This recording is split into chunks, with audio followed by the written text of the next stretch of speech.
Hello everyone, कैसे हो आप सब लोग। आज की क्लास में हम क्लास 11 के मैथ्स के चैप्टर 9 स्ट्रेट लाइंस की मिसलेनियस एक्सरसाइज का क्वेश्चन नंबर 2 करेंगे। तो चलिए स्टार्ट करते हैं। Find the equations of the lines which cut off intercepts on the axis whose sum and product are 1 and -6 respectively. इस क्वेश्चन में हमें इक्वेशन निकालनी है लाइन की जिसके एक्सिस के ऊपर इंटरसेप्ट्स का जो सम और प्रोडक्ट हमें क्वेश्चन में दे रखे हैं। तो चलिए स्टार्ट करते हैं।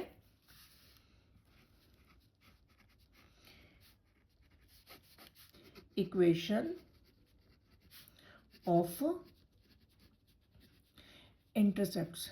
इक्वेशन ऑफ इंटरसेप्ट होती है हमारी x upon a plus Y upon B is equal to 1।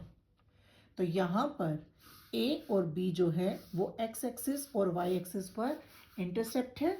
तो इसको लिखते हैं हम hair a and b are intercepts on x-axis and y-axis। और अकॉर्डिंग टू क्वेश्चन में हमें दे रखा है कि इनका इंटरसेप्ट्स का जो सम है वो 1 है और प्रोडक्ट है -6 है। तो इस तरह से यहाँ से हम इक्वेशन बना लेंगे a plus B is equal to 1। ये क्वेश्चन नंबर 1 बन जाएगी। और प्रोडक्ट जो है हमें -6 दे रखा है इनका, तो a into B is equal to -6। तो यहाँ पे हमें लाइन की इक्वेशन निकालने के लिए हमें a और b की वैल्यू चाहिए। तो इन दो इक्वेशंस की मदद से हम a और b की वैल्यू फाइंड आउट कर लेंगे। तो यहाँ पे in equation 1 a plus B is equal to 1, यहाँ से हम b की वैल्यू को राइट हैंड साइड ले जाते हैं। तो a आ जाएगा हमारा 1 माइनस बी, और इस वैल्यू को हम इक्वेशन नंबर 2 में रख देते हैं। a की जगह हम रख देंगे 1 minus B into B is equal to -6, और यहाँ पर b को 1 से मल्टीप्लाई करेंगे b minus B into B square is equal to -6 आ जाएगा। और यहाँ पे b माइनस बी स्क्वेयर को हम राइट हैंड साइड ले जाएंगे, तो minus B square right hand side जाके बी स्क्वेयर हो जाएगा, b की वैल्यू माइनस बी में आ जाएगी और -6। और अब हम यहाँ पे b फैक्टराइज कर लेंगे और b की वैल्यू निकल जाएगी। तो यहाँ पर 6 के फैक्टर्स ढूंढने हैं जिसको मल्टीप्लाई करने पर 6 आए और माइनस करके 1 आए। तो 3 और 2 फैक्टर्स हैं 6 के, तो यहाँ पर हो जाएगा B square minus 3b plus 2b minus 6 is equal to 0। अब यहाँ पर हम कॉमन ले लेंगे, b कॉमन लेंगे, b कॉमन लेंगे तो आज अंदर आ जाएगा b माइनस 3, और यहाँ पर 2 कॉमन ले लेंगे हम तो अंदर आ जाएगा b माइनस 3। तो यहाँ पर b minus 3 into B plus 2 आ जाएगा। अब हम इसको 0 के इक्वेट करेंगे, b माइनस 3 को 0 के इक्वेट करेंगे तो b की वैल्यू हमारे पास 3 आ जाएगी, और b प्लस 2 को 0 के इक्वल रखेंगे तो b की वैल्यू जो है -2 आ जाएगी। इस तरह से हमारे पास b की ये दो वैल्यूज आ जाएगी। अब हम इन b की इन दो वैल्यूज को बारी बारी करके, चाहे इक्वेशन नंबर 2 में रख लो चाहे इक्वेशन नंबर 1 में रख लो, इक्वेशन नंबर 1 में रखते हैं। चलो in equation 1 put b is equal to 3। a plus B की जगह हम 3 रखेंगे तो 3 उधर जाके माइनस हो जाएगा, 1 माइनस 3, तो इस तरह से a की वैल्यू -2 आ जाएगी। और अब हम b की वैल्यू -2 पुट करते हैं यहाँ पर, put b is equal to -2।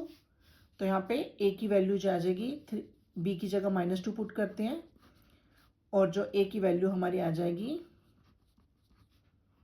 -2 उधर जाके प्लस हो जाएगा 3।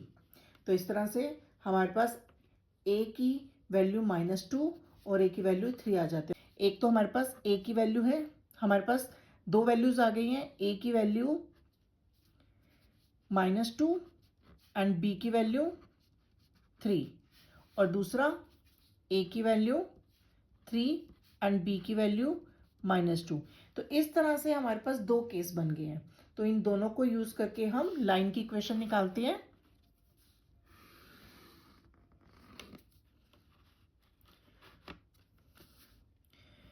Case number 1, if a is equal to -2 and b is equal to 3।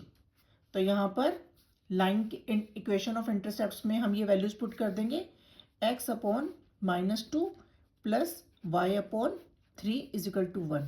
2 और 3 का जो एलसीएम है वो हमारा 6 आएगा, तो यहाँ पर हो जाएगा 2 3 the 6 -3x plus 3 to the 6 2y is equal to 1।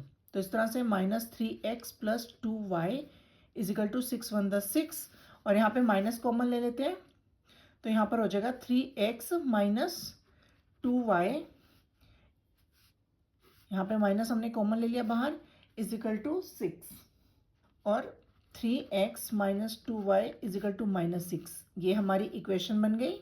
Case 2 में a की वैल्यू 3 और b की वैल्यू -2 पुट करते हैं, तो हमारा आएगा x upon 3 plus y upon -2 is equal to 1। तो यहाँ पे ये प्लस माइनस माइनस हो जाएंगे, x upon 3 minus y upon 2 is equal to 1। 3 और 2 का एलसीएम 6 आएगा, 3 टू द 6, यहाँ 2x आ जाएगा माइनस 2 3 द 6, यहाँ 3y आ जाएगा इज इक्वल टू 1। तो 2x minus 3y is equal to 6 1 the 6। तो एक इक्वेशन हमारी ये बन जाएगी। इस तरह से हमारे पास लाइन की 2 इक्वेशन आ जाएगी। एक है 2x minus 3y is equal to 6 minus 2y, 3x minus 2y is equal to -6। इस तरह से ये 2 इक्वेशंस हमारी बन जाएंगी।